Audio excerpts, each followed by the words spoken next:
जम्मू कश्मीर विधानसभा में 5 मनोनीत सदस्यों का यह जो मामला है, उपराज्यपाल मनोज सिन्हा 5 सदस्यों को नामित करेंगे, नॉमिनेट किया जाएगा उन्हें। 2 कश्मीरी विस्थापित इसमें होंगे, 1 महिला होगी और 1 अन्य नामित किए जाएंगे। आपको यह भी बता दें कि पाकिस्तान अधिकृत कश्मीर के 1 शरणार्थी का भी नाम होगा। सभी सदस्यों के पास विधानसभा में वोटिंग का अधिकार होगा। यह सबसे महत्वपूर्ण बात कि सभी जो सदस्य नामित किए जाएंगे 5, वो वोट भी कर सकते हैं। तो जम्मू कश्मीर से अभी की बड़ी खबर आ रही है। उपराज्यपाल मनोज सिन्हा 5 सदस्यों को नॉमिनेट करेंगे वहां पर विधानसभा में। इनमें 2 कश्मीरी विस्थापित होंगे, 1 महिला और 1 अन्य नामित किया जाएगा। इन सब के अलावा आपको बता दें कि पाकिस्तान अधिकृत कश्मीर के 1 शरणार्थी का नाम भी होगा। कुल इनकी संख्या 5 होगी। सभी सदस्यों के पास विधानसभा में वोटिंग का अधिकार भी होगा। तो जो हमें जानकारी मिल रही है उसके मुताबिक 5 नामों को लेकर बताया जा रहा है कि अलग अलग क्षेत्र के लोग होंगे। सभी सदस्यों के पास विधानसभा में वोट डालने का अधिकार होगा। जो सबसे महत्वपूर्ण बात इस पूरे मामले में है, ये 5 जो नॉमिनेट किए जाएंगे गवर्नर की तरफ से, उपराज्यपाल की तरफ से, लेफ्टिनेंट गवर्नर की तरफ से, वो दरअसल क्या है कि वोट भी कर सकते हैं। ये बात साफ हो गई है। और ये देखिए, जम्मू कश्मीर विधानसभा में संभावित मनोनीत सदस्यों का जो नाम सामने आ रहा है, इनमें संजीता डोगरा का नाम है जो कि अध्यक्ष है महिला मोर्चा की जम्मू कश्मीर बीजेपी। सुनील सेठी का नाम सामने आ रहा है, प्रवक्ता हैं जम्मू कश्मीर बीजेपी के, जाने माने वकील भी हैं। अशोक कौल का नाम सामने आ रहा है, कश्मीरी पंडित हैं, संगठन महामंत्री हैं जम्मू कश्मीर बीजेपी में। रजनी सेठी हैं, प्रवक्ता हैं जम्मू कश्मीर बीजेपी की। और फरीदा खान सामाजिक कार्यकर्ता हैं, सेक्रेटरी भी हैं जम्मू कश्मीर बीजेपी में। ये 5 नाम सामने आ रहे हैं जो संभावित मनोनीत सदस्य हो सकते हैं। इन 5 को नॉमिनेट किया जा सकता है। और अहम बात यह भी है कि दरअसल ये 5 जो नॉमिनेट किए जाएंगे, इनको वोट देने का अधिकार भी होगा। मेरे साथ आसिफ कुरैशी इस बीच जुड़ गए हैं, अजय बाचलू भी हमारे साथ मौजूद हैं। आसिफ, पहले आपके पास मैं आना चाहूंगा, इस पर और क्या अपडेट मिल रहा है आपको? वहां से क्या रिएक्शंस मिल रही हैं, क्या प्रतिक्रियाएं मिल रही हैं?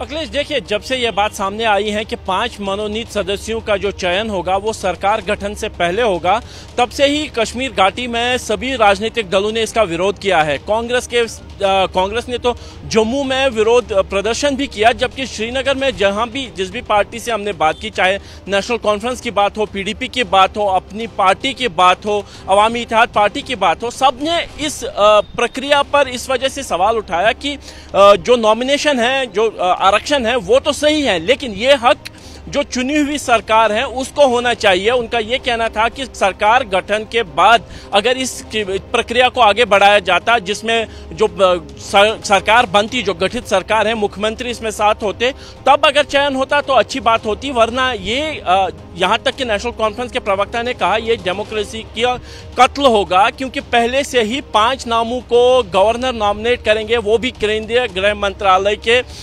जो रिकमेंडेशंस पे। और जिस तरीके के नाम सामने आ रहे हैं, प्रमुखता बीजेपी पार्टी या बीजेपी समर्थकों के नाम ही इस समय सामने आ रहे हैं, जो सभी पार्टियों के लिए जो चिंता है वो बढ़ा रहे हैं, खासतौर पर नेशनल कॉन्फ्रेंस कांग्रेस गठबंधन के लिए।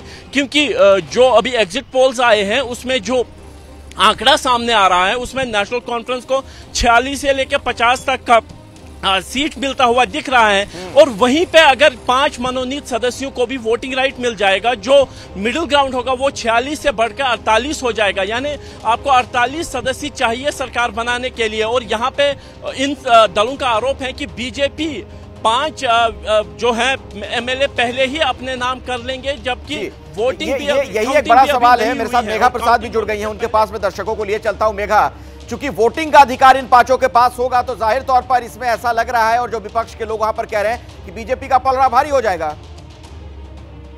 जी, ये आरोप तो लगाया जा रहा है, विपक्ष 2-3 भारी आरोप लगा रहे हैं यहाँ पर। पहला ऑफकोर्स कि ये जो 5 लोग जिनको नॉमिनेट किया जाएगा लेफ्टिनेंट गवर्नर के द्वारा, इनकी इंक्लिनेशन क्या होगी, ये लोग कौन होंगे। इसीलिए इतनी क्यूरियोसिटी है कि पता करने की जरूरत पड़ रही है कि भाई ये कौन है 5 लोग। क्योंकि आरोप ये है कि अगर भारतीय जनता पार्टी, आप देखिए ऑफिशियली तो एलजी की ऑफिस नॉमिनेट करेगी, और वो नॉमिनेट तब करेंगी जब उनकी पूरी कंसल्टेशन होम मिनिस्ट्री के साथ हो जाएगी। तो एक तरीके से समझिए कि अमित शाह जी जो हमारे गृह मंत्री हैं और एलजी है वहां पर मनोज सिन्हा, इन सब की कंसल्टेशन के बाद ये 5 लोगों पर ठप्पा लगाया जाएगा।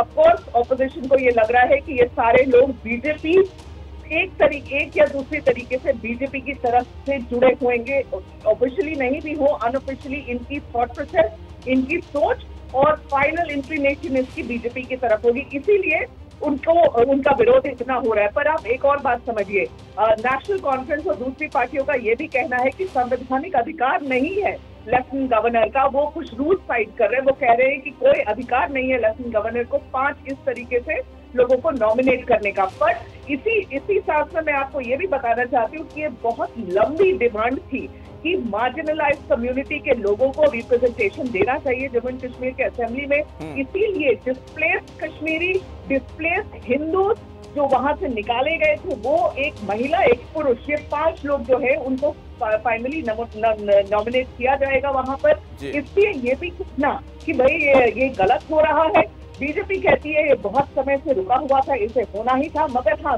जिस समय पे ये हो रहा है उस समय पे आईगोर्ट ऑफकोर्स उठेंगे, मगर अब इलेक्शन यही हो रहे थे, इसी समय पे इलेक्शन हुए हैं और आपको ये 5 लोगों को असेंबली में भेजना है, तो ये समय छोड़कर और क्या समय होता।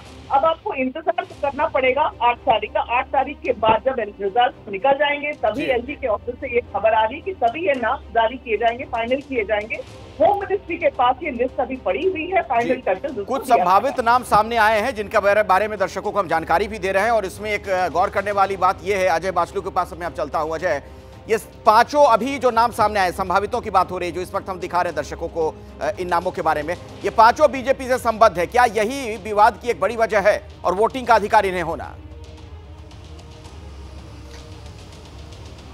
जी बिल्कुल, देखिए अगर आप 5 नामों पर गौर करें तो सभी नाम कहीं ना कहीं बीजेपी से जुड़े हैं और कुछ तो बीजेपी के ऑफिशियल पोजीशंस को भी होल्ड कर रहे हैं। तो अगर अशोक कोल साहब की बात की जाए तो वो यहाँ पर ऑर्गेनाइजेशनल जनरल सेक्रेटरी हैं बीजेपी के जम्मू कश्मीर के। सुनील सेठी के बात की जाए तो वो यहाँ पर मुख्य प्रवक्ता हैं जम्मू कश्मीर में बीजेपी के। रजनी सेठी जो है वो वर्किंग महिला मोर्चा की प्रेसिडेंट रही है और स्पोक्स पर्सन है। संजीता डोगरा की बात की जाए तो वो यहाँ पर महिला मोर्चा की प्रेसिडेंट है और डॉक्टर फरीदा खान जो है वो स्टेट सेक्रेटरी हैं। तो कहीं ना कहीं सबकी एफिलिएशन बीजेपी से होना।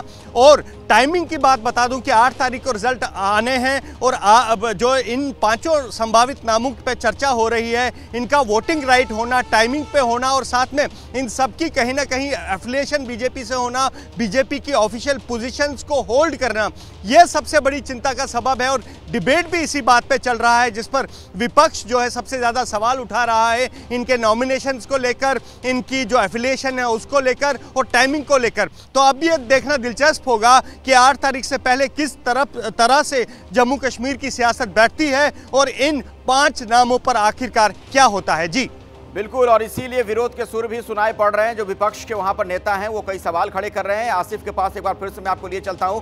आसिफ, आपकी अलग अलग राजनीतिक दल के लोगों से बात भी वहां पर हुई होगी, वो क्या कह रहे हैं? ये जो फैसला लिया जा रहा है इस पर अब उनकी क्या प्रतिक्रिया सामने आ रही है?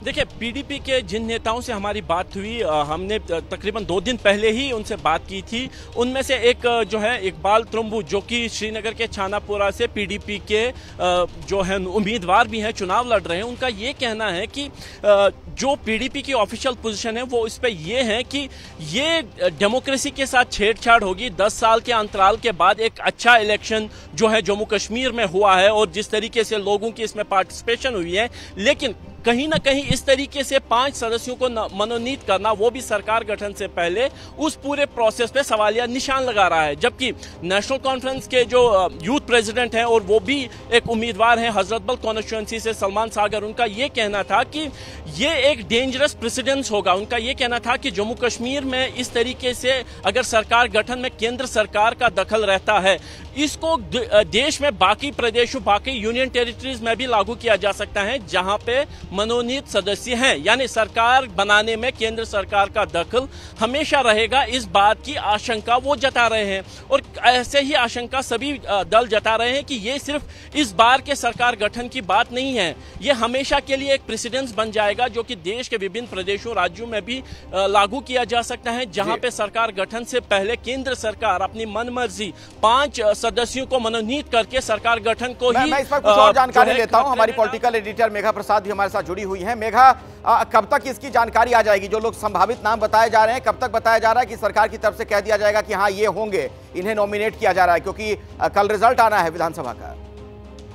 जी अखिलेश, ऐसा है कि ये जो 5 नाम जारी होने हैं, अभी तक जो हमें बताया जा रहा है एससी ऑफिस की तरफ से वो ये है कि जब 8 तारीख को रिजल्ट क्लियर हो जाएंगे उसके बाद ही एक्सपेक्ट करिए कि ये 5 नाम पे क्लैरिटी आपको मिलेगी। पहली बात। दूसरी बात, वो ऐसा कह रहे हैं कि ये हर कैटेगरी के लिए कम से कम 5 से 6 नाम जो है वो कंसिडर किए जा रहे हैं अभी, और ये सारे नाम मिनिस्ट्री ऑफ होम अफेयर्स के पास पड़े हुए हैं। अमित शाह जी गृह मंत्री है, उनके मंत्रालय के पास ये नाम है।